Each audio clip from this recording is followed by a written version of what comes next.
Hello! Hello guys! Ayan.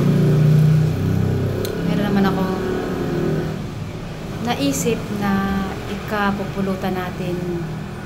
Hindi ko alam kung ito ba ay maganda o pangit. Hindi ko alam. Kanya-kanya tayo ng paniniwala. Nasa inyo na yon. Guys, sasabi ko lang sa inyo po, ituturo ko lang sa inyo kung kayo ba ganito. Tingnan yung mga kamay ko. Ngayon, itong guhit na to, yung guhit na yan, at saka ito dapat ay, yung guhit na yan dapat magpantay. Magpantay. Tapos yung ito natin, ito, kailangan magpantay rin dito sa kabila. Yan. Kailangan pantay-pantay lahat sila. Titingnan natin lahat. Ayan. Ipapantayin ko. Ayan. Ayan, pantay siya. Pantay. Tapos, kailangan yan. Yan, ganyan. Kailangan yan pantay. Di ba pantay-pantay lahat? Pantay hanggang dito. Kailangan dito pantay din. O, tingnan nyo. Kailangan pantay-pantay. O. Okay. Ayan, pantay siya, pantay. Ngayon, pantay lahat siya. Pantay lahat. Okay, pantay lahat.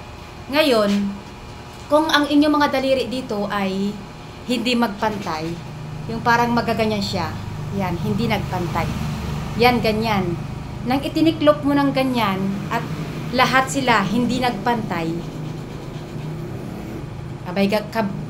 medyo kabahan ka na rin. Uulitin ko lang ulit. Kunyari, ganyan. Yung mga daliri natin, di ba, ay mayroong mga guhit, palad, guhit, ayan. Tapos ito. Tapos ito. Dapat magpantay silang lahat kapag tiniklop mo ng ganyan. Ngayon, kapag yung daliri natin, may isang daliri tayo nitong inliliit, at saka ito, at hindi nagpantay siya. Ayan.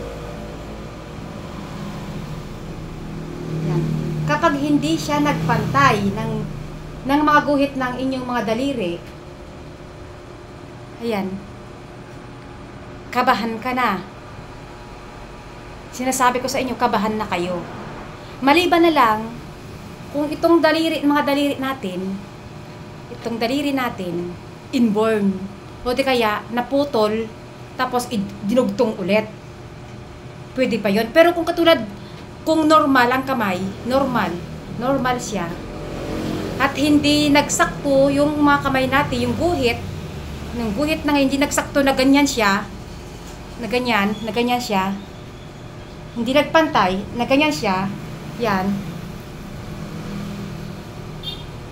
mga kaibigan, mag-isip ka na. Sinasabi ko, mag-isip na kayo.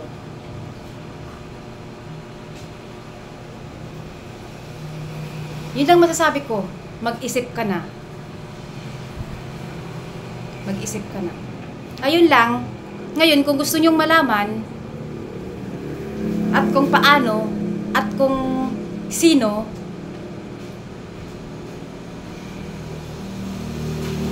sige, mag-comment ka. Sasagutin ko. Handa akong tumulong. Pero yung mga malalapit lang naman yung bahay dito sa amin, sa bahay ko, pwede naman din pumunta kayo. Pero yung mga malalayo, ang masasabi ko lang, magtanong ka lang, mag-chat ka lang sa akin, mag-comment ka lang, sasagutin ko lahat. Lahat. Basta inuulit ko, yung mga daliri, na hindi inborn, mag-isip ka na. Pero kung yung mga kamay na talagang yung may diferensya, at hindi magpantay ka ng gawin mo, pwede natin sabihin na lihis siya. Basta yung mga yung mga kumpletong kamay na walang diferensya, na hindi pumantay ang mga kamay, asahan mo na. Magtanong ka lang, mag-chat ka lang, mag-comment ka lang. Sasagutin ko, promise, sagutin ko. Yun lang ha, sana walang may magtatampo, walang mag-iisip sa akin ng kung ano. Subukan nyo, itry nyo ko. Itry nyo. Salamat ulit, salamat.